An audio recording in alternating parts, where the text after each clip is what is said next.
Der er lagt op til kampvalg om at blive Venstres nye borgmesterkandidat i Roskilde ved næste års kommunalvalg. 2 kandidater er nu kommet på banen. En af dem skal være borgmesterkandidat i stedet for Venstres viceborgmester og gruppeformand Bjørn Dahl.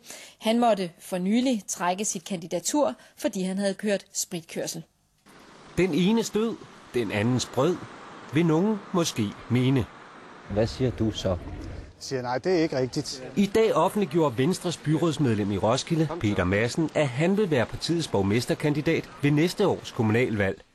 Det sker kort efter, at Venstres viceborgmester og gruppeformand Bjørn Dahl ikke længere er kandidat på grund af spirituskørsel. Bjørn og jeg har faktisk talt om det her et stykke tid, og det er med hans opbakning, at jeg melder mig ind i kampen om at blive spidskandidat.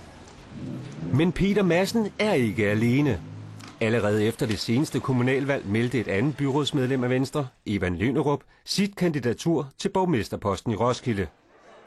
Og på partiets vegne ærger Evan Lynnerup sig over den nye kandidat, som er kommet på banen efter Bjørn Dahls exit.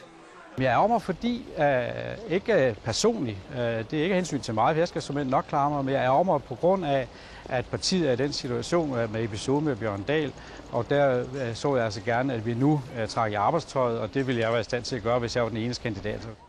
Jeg synes ikke, at der er grund til, at nogen ærger sig. Nej, jeg mener tværtimod, at det her det er med til at engagere en masse af vores vælgere og en masse af vores medlemmer. I sagens natur er begge kandidater overbevist om, de hver især er det bedste bud på en venstreborgmester.